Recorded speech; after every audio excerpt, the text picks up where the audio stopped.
Peace, y'all. This is Divine from Divine Birth Wisdom, and this is my Funky Birth Friday vlog. I might have to change the name to just Funky Birth Vlog because I'm not getting on my Fridays. I'm not getting my Fridays in. And so, I'm just going to tell you a few things about what's going on with me. I am in my 34th week, or I officially become 34 weeks this Wednesday. So excuse me. This Wednesday I'll be 34 weeks.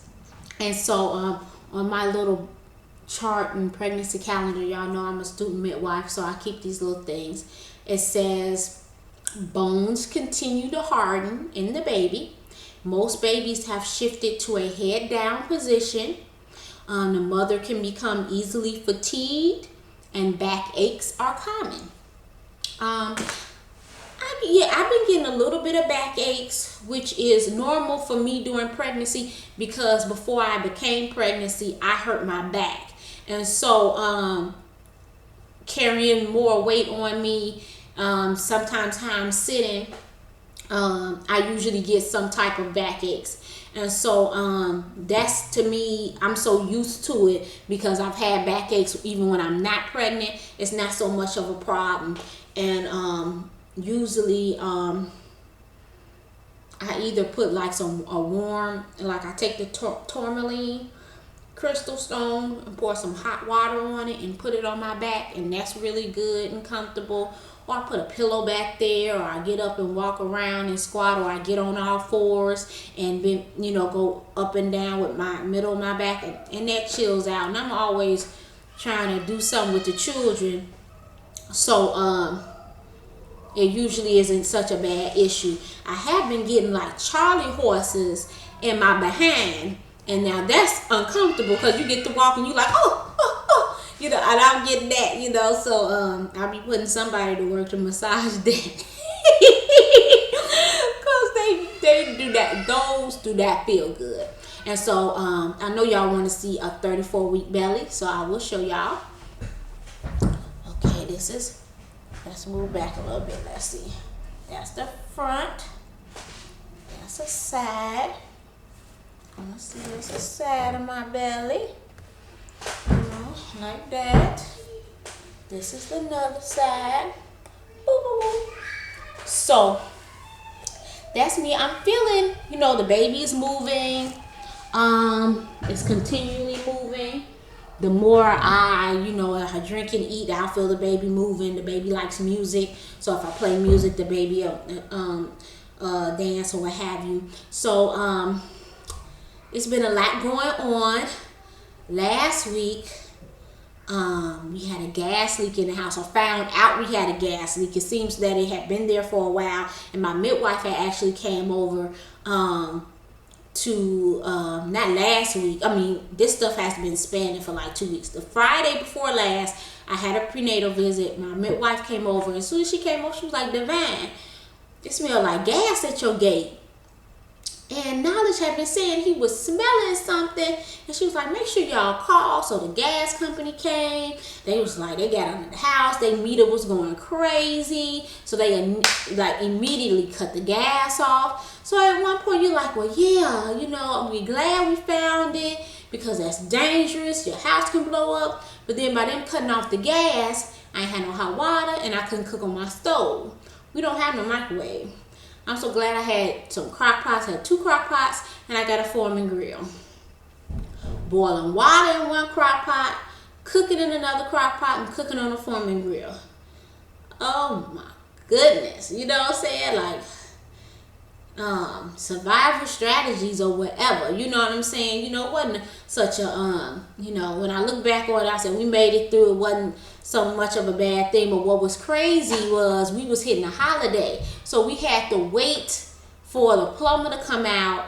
Then they had to make sure they coincided with the city, so the city can give us a permit to tell the gas people, yeah, it's fine for them to come on and turn it off. And ain't none of that stuff free, right? So that's life. That's the way it is. And as soon as we got the heat on, late on that night, we put the heat on, the power went out. Power was out for a day and a half. We had to go and stay at a friend's house. Y'all, let me tell you, this has been an interesting pregnancy, but everything is fixed now. I'm at home. I'm in my office. Things are good. So, matter of fact, we got the money to pay the rest of them gas people. They better come back and come get their money, because they was eating into my money that I had plans to do something with. You know, you always have plans to do something with, you know. But whatever. I'm fine. Baby is fine. The children are fine. You know. So we're good, and we're happy we did find that out, because that was dangerous. And you wouldn't want anything to happen. Last time I did a video, I think I showed y'all my infusion of Yellow Dock, in which I was going to turn into the Yellow Dock Iron Tonic. And so here it is. I've been drinking on it. It was all the way up to here. And it's dark. It has some settling on the side and some at the bottom, but not much, because I strained it real good. I will put in the about section, again, a link to Mother Culture One's video on doing the iron tonic. Because it's always good to have the visual, even though the recipe does come from Susan Weed and Herbs for the Childbearing Year. Of course, there's no pictures. So, you know, I'm very thankful for Sister and Mother Culture One for posting and showing how she made her iron tonic. And I put, it's bitter, but I put a decent enough, you know, bit of honey in there that the bitterness is not overpowering and it's not super sweet. So, and it's doing good. I think this week I'm supposed to go get my iron checked again. So we'll be able to check and see how that's going. I wanted to show y'all some things that I've also been adding to my diet. I don't know if I told y'all about it, but I wanted to show y'all and tell y'all again, if I have already told y'all, bee pollen. I usually keep this in the refrigerator, okay? And this has all of B vitamins and proteins, and you usually find this at the health store. This is local bee pollen, and you keep it refrigerated. I don't have a problem with bee products. I'm not allergic to them. I'm not vegan. So they work well for me. They have proteins. Like I said, B vitamins, good for energy, immunity building, and they do a bunch of stuff. I usually put like 2 tablespoons in a smoothie, and I can eat them and chew them and have it behind some honey, and I drink some water behind it, and it's fine for me. If you haven't had bee products before, or if you think you're allergic to bee products, they can cause a strong reaction in the body, even for somebody to take it first, and then the next time they might not have no problems again. So I would say maybe do a teaspoon, half a teaspoon, and build yourself up. Okay, another thing that I'm taking is Chlorella. Okay, and Chlorella is a you know, it's another green food, what they call a superfood. It's an algae. Smell like fish food. It don't, you know, it's definitely not nothing that smells the bomb or nothing like that. Okay, but I like to use it. I'm in my 3rd trimester, so I'm upping my green vegetables and my green foods. These things you can take all through your pregnancy, but I'm making sure that I'm doubling up. And usually, like I hadn't been taking I had took Chlorella tablets, and I forget I had this Chlorella powder.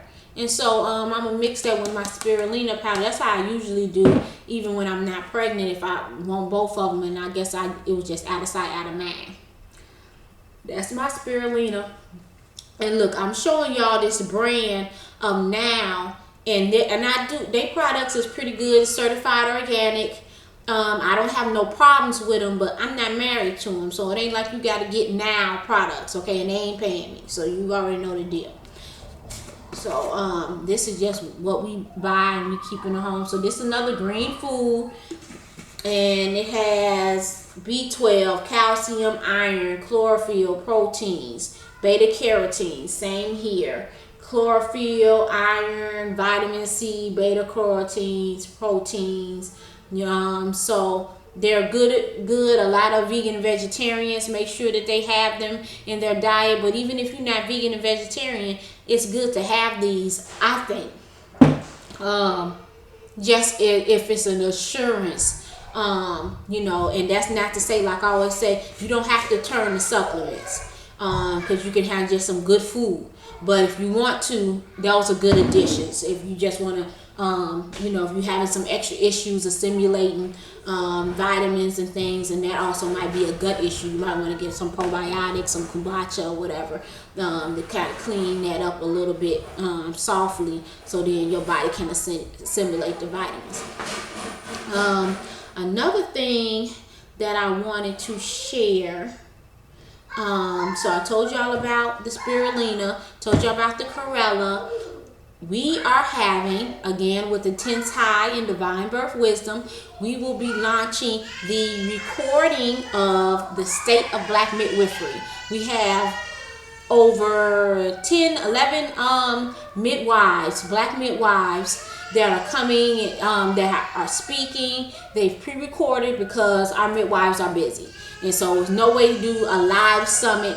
We're recording them, and we're bundling it all up, so you'll have a chance to check it out when it's launched, December 7th, December 8th. Just be on the lookout. Make sure you're on my list at divinebirthwisdom.weebly.com, so you know when you can order. And then I'm very excited about some things that's going to be coming up right in the midst of State of Black Midwifery. We're going to be launching the Divine Birth Wisdom Academy, and that's going to be a place for you to come and get some virtual classes, presentations on all things birth, for birth professionals, mothers, and families. And so kind of being like a Zora Neale Hurston of roots birth, from down home birth. And also, if you know anything about Zora Neale Hurston, she went around and she recorded people's stories, their oral traditions. And that's what we're doing at Divine Birth Wisdom Academy. And we're also adding some tangible things: how to become a doula, marketing, what's the process between, getting your CPM, certified professional midwife. So all of those things we're adding on to that. So I want to just encourage y'all to make sure you check in with us and that and all things that's going on there. So again, I'm going to put all that information in the about section. Make sure that you keep in contact. Pass and forward this video along. Make sure that you subscribe. Okay, that's what everybody say, subscribe. Make sure you subscribe. And I'm just sharing where I'm at as a mother, a doula, student midwife, lactation counselor, all that good stuff. But right now I'm just a pregnant mama, sharing with y'all the things I'm going through. And I'm making it happen. 3rd trimester. I'm due January 1st, but we know baby gonna come when baby wanna come. And I'm just pushing for after 37 weeks, because we want baby to come when they full term. So with that, I say thank you for listening, and peace.